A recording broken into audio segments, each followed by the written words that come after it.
Wandelen met jou over padden en door bossen. Genieten van de natuur en de mensen. Vandaag een wandeling rondom Bommershoven. Het is 3 graden boven nul. Het is gestopt met regenen. Hier en daar ligt nog een beetje ijsresten van die winterse week. Dus het wordt een beetje uitkijken. En voor de rest, we laten ons verrassen wat ze voor ons hebben uitgestippeld. Even opletten. Ik zou zeggen, geniet met me mee. Bommershoven ligt in het hart van Haspengouw. Een streek die bekend staat om haar beglooid landschap. De eerste vermelding van het dorp is uit 1314. Ook liep de oude Romeinse heerbaan tussen Tongeren en Tiene door het dorp. In de omgeving werden resten van een Romeinse villa gevonden. In de middeleeuwen behoorde het gebied tot de graven van Loon en later tot het prinsbisdom Luik. Hier zien we de Sint-Pieterskerk in Haren. De kerk werd oorspronkelijk gesticht door de abdij van Corbie, die zowel het patronaatsrecht als het tiendrecht bezat. De oudste delen gaan terug tot een Romaans kerkje uit de 11e en 12e eeuw. De onderbouw daarvan is nog steeds aanwezig.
Hier zien we hoeve herkwinning die teruggaat tot de 16e eeuw, met een hoogstamboomgaard op een heuvel waar deze streek onbekend stond.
zien hier de Sint-Hubertuskerk in het hart van Zammelen, een klein Haspengouws dorp in de Mombeekvallei.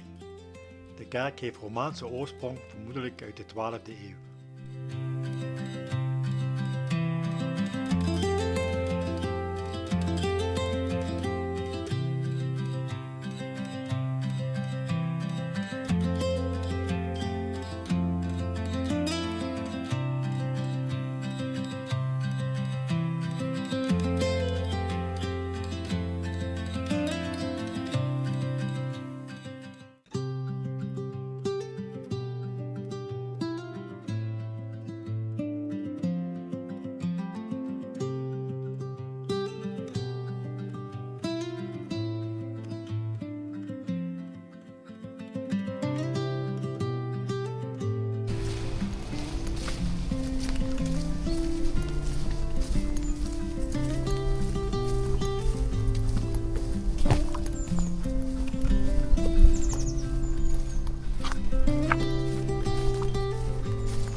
Hier wandel ik over spoorlijn 23, ook bekend als het Fruitspoor. Het was een spoorlijn van Drieslinter naar Tongeren. De lijn speelde een belangrijke rol in de landbouw- en fruitregio Haspengouw.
Links van mij zijn resten opgegraven van een Gallo-Romeinse nederzetting uit de periode 150 tot 300 jaar na Christus. Het ging om een kleine woon- en landbouwsite, typisch voor het Romeinse platteland in Haspengouw.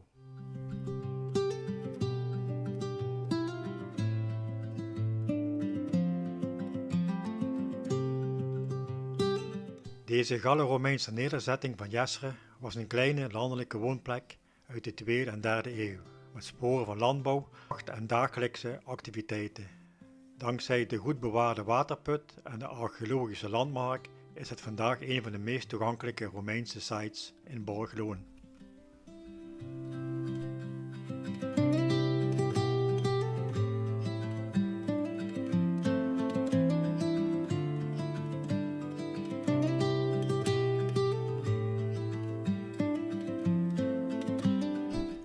Het zit er wel bijna op. Het was een mooie afwisselende wandeling. Ondanks af en toe wat glijpartijtjes op het ijs. Wat is blijven liggen van de vorige week. Die winterse week die we gehad hebben. Maar ik heb genoten. Ik hoop dat jullie ook genoten hebben. Voor nog meer wandelingen kun je me volgen. Abonneer je dan even. Ik zou zeggen, tot een volgende wandeling.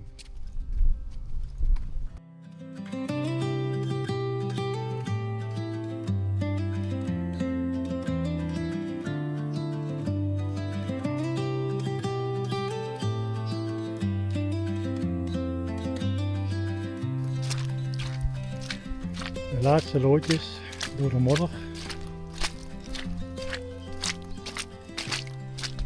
Maar ik ruik de koffie. Dus ja, wel verdiend. Het boeteren door ijs, modder, natte sneeuw. Maar het was fantastisch. Ik ga er iedereen aan. Ik ga wandelen. Het is heerlijk. Dit is gewoon genieten.